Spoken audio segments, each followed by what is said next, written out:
Hello everyone, it's Zero Convoy, and today we're going to take a look at Saphentite Neikies from the anime Monster Girl Doctor. This Nendoroid was made by Good Smile Company, and I got it at the Big Bad Toy Store. So Saphentite is a snake girl who works as a medical assistant to Dr. Glenn at their clinic. She can get very jealous and very protective about the doctor, but at the same time she provides assistance and help and is very well crafted in her field. So, she's a best girl.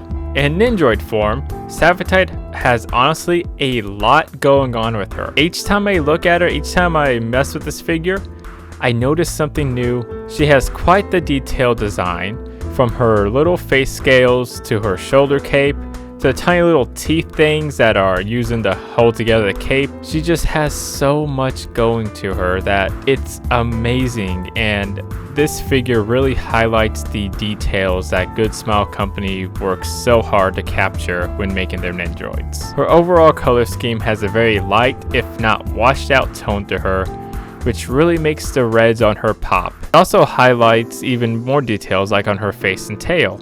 It just draws the attention there. Her hair is quite unique as well, as it wraps around. It just has so many curls to it. It's just so much hair, and being in the Nendoroid design, it's just amazing, and again, very well sculpted and definitely a highlight to this figure. While her tail literally cannot move at all outside of at the end, it is very well sculpted, and it just, the massive mass you have here really hammers home just how long these tails really are on these snake girls.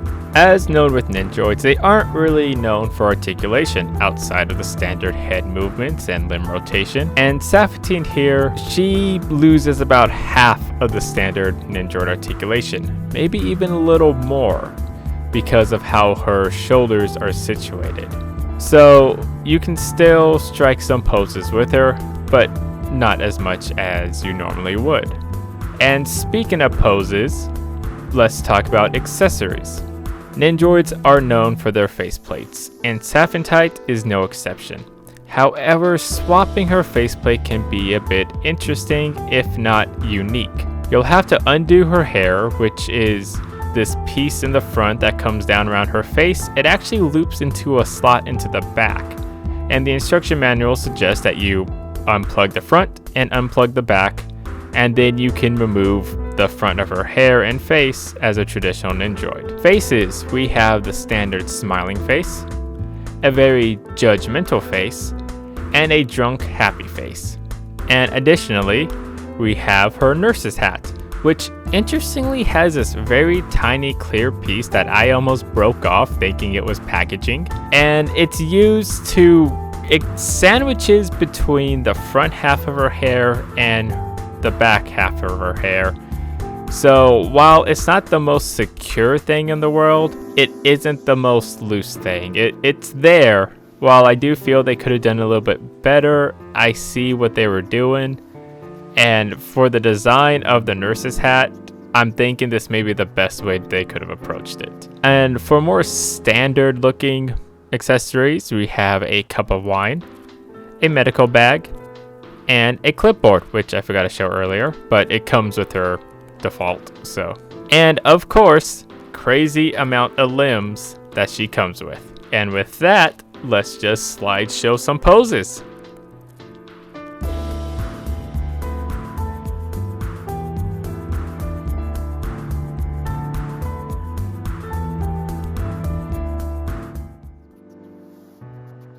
And next we have a very unique part that I don't think many Nendoroids come with. She has a material, a type of cloth material, some type of mesh, I'm not sure what it is. And we are also given a pattern. We are to cut out the pattern, and then we cut out the mesh, and the pattern has like, it's a sticker and it can stick to the mesh and you can cut it out. And with that, we are given her veil. The instructions aren't really clear when it comes to how to fold the material around her face.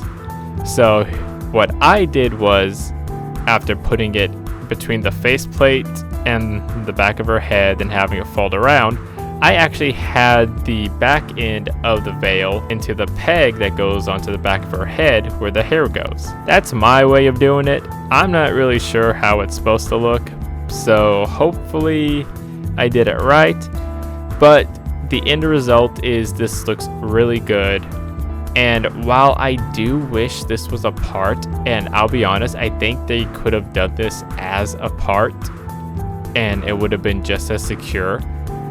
It's interesting, and I do appreciate the fact of having something so unique with a very unique looking Nendoroid. And last but certainly not least, and I'll be honest, I forgot all about this. She comes with a Nendoroid base, not the stand piece, and she does not have a hole in her back, which may be this, to my knowledge, maybe one of the few, if not the only Nendoroid out there that does not have the peg hole in its back. This one does not have that option at all. And if you notice throughout this whole video, she doesn't need it. She's been standing on her own.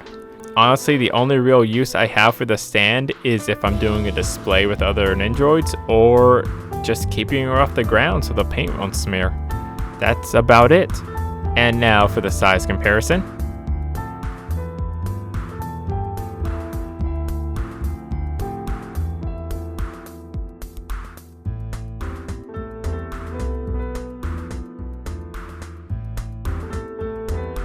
So, overall, Saphentite is a very unique Nendoroid. And I'm not saying that because she's half snake, I'm saying that because of, well, it's what she comes with.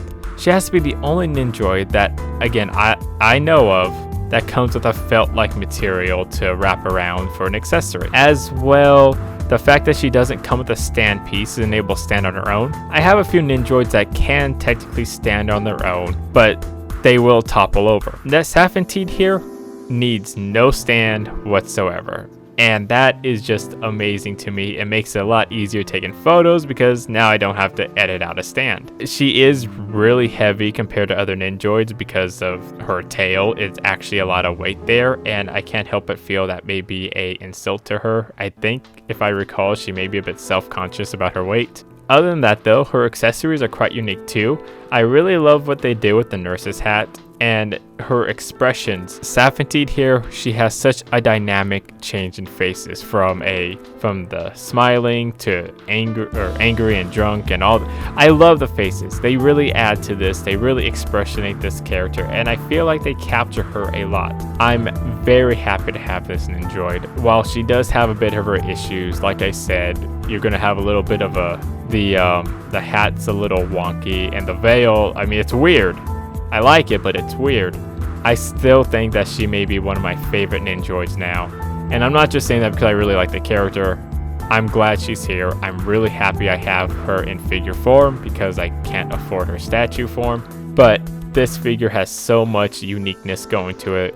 I highly recommend it. If not for the character, for the unique parts that she comes with. So anyway, if you enjoyed this little overview and you want to see more of my stuff, click that subscribe, click the bell, check out my Instagram and my Twitter, and I will see you on the next video.